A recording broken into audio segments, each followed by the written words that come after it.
ভাবতে আছেন মুই কি খাইতেছি, আসলে আমরা যেটা ভাবতে আছেন ওইটাই আমি খাইতেছি। তো আজকে আসলে কথার আসল কথা হয়েছে যে সব কথা শেষ কথা। খবরে খালি ঢুকলেই খবরে চ্যানেলে খালি ঢুকলেই দেখি যে আমেরা খালি গরু আড়ে যাই স্টক করে, ও গরু আড়ে যাই স্টক করে। আসলে আসল কথা হচ্ছে যে আমরা গরু কিনতে পারেন। আসলে আমরা গরু কিনতে যাই স্টক করবেন না। যদি আজকে সুন্দর একটা টিপস দেবো আপনাদের, এই টিপসটা যদি আপনারা সবাই কাজে লাগাইতে পারেন তাইলে আমি মনে করি ইনশাআল্লাহ আপনারা সাকসেসফুল হইবেন। হ্যাঁ, তাই আজকে আপনাদেরকে আসলে শিখিয়ে দেবো যে কিভাবে আপনারা গরু আড়ে বিনা, যাদের টাকা পয়সা নাই, যাদের কোরবানি দেওয়ার ইচ্ছা আছে কিন্তু টাকা পয়সা নাই, তারা কিভাবে আপনারা গরু কোরবানি দিতে পারবেন। আসলে আমার মতন ভয়নি যারা আছেন এরা অবশ্যই এগুলো গিয়ে এই টিপসটা খুব কাজে লাগবে। সো শুরু করা যাক আসলে। তো নাম্বার 1 শুরু। তো আসলে যাদের কাছে টাকা পয়সা নাই, যারা আমার মতন ফকিরনি, যারা আমার মতন ফকিরনি আছেন, যারা আমার মতন টাকা পয়সা নাই কিন্তু এরপরও কোরবানি দিতে চান, হ্যাঁ আজকে থেকে আমারে ফলো করেন। আজকে আপনাদের এমন টিপস দেবো যেটা আপনারা আসলে জীবনেও ভুলবেন না। প্রত্যেক বছর ধরেন আমার মতন ভয়নি যারা আছেন অবশ্যই কোরবানি দেওয়ার ইচ্ছে হয় কিন্তু আসলে আপনারা দিতে পারেন না।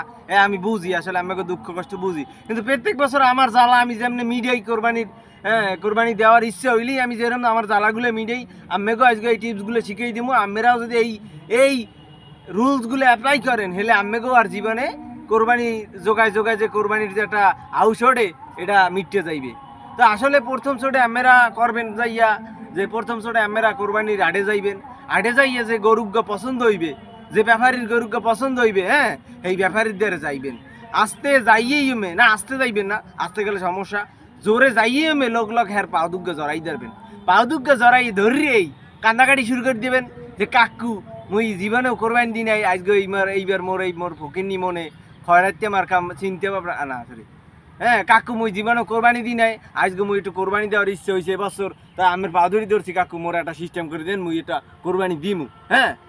যদি ধরেন একান্ত মানতে চাইবেন না, এরপর আমিও ধরেন ওই কারণে নাচর বান্ধা হয়ে যাইবেন, ছাড়বেনই না, ঠ্যাং দুন এমন চোট ধরবেন জানি এ ধরেন কিছু কোনো দিক দিক বিদিক না করতে পারে এমনভাবে ধরবেন। এরপরে করবেন কি, একটা পর্যায়ে দেখবেন হের আগই যাইবে, একটু মাথাটা গরম হয়ে যাবে, আর তখন ধরেন গোড়া সাইডে লাথি লুতি দেবে, গোড়া সাইডে সোফার থাপড় দেবে, লগে ধরেন আরো যারা যারা ব্যাপারী ট্যাপারি আছে হেরাও ধরেন গোড়া সাইডে কিলঘুষি দেবে। তাই কিলঘুষি খাওয়ার একটা পর্যায়ে দেখবেন কি আপনার অটোমেটিক্যালি কোরবানি দেওয়ার আশ মিটতে যাইবে।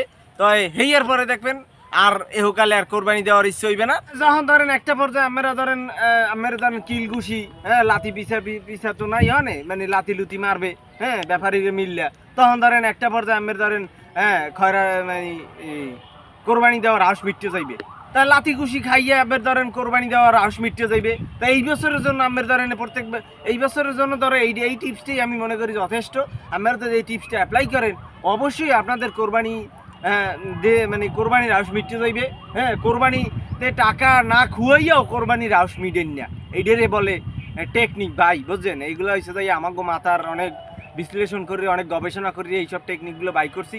তো অবশ্যই আপনারা অ্যাপ্লাই করিয়েন, আর আমি মনে করি যে সাকসেসফুল হইবেন ইনশাআল্লাহ। এই একটা কথা মনে করবেন যে আসলে এবার কিন্তু 1 লোকমা ভাত গরু গোস্ত দিয়ে খাওয়া 1000 টাকা খাইতেছেন, আমি এইটা মনে করি আমরা খাইয়েন। এই তো ভালো থাকেন। এই আর কি, আমার আর কোনো কথা বলার নাই, আপনাদের যতদূর বুদ্ধি দিয়ে দেওয়ার ততদূর দিয়ে দিছি। তো এই অ্যাপ্লাই করিন, ভালো থাকেন।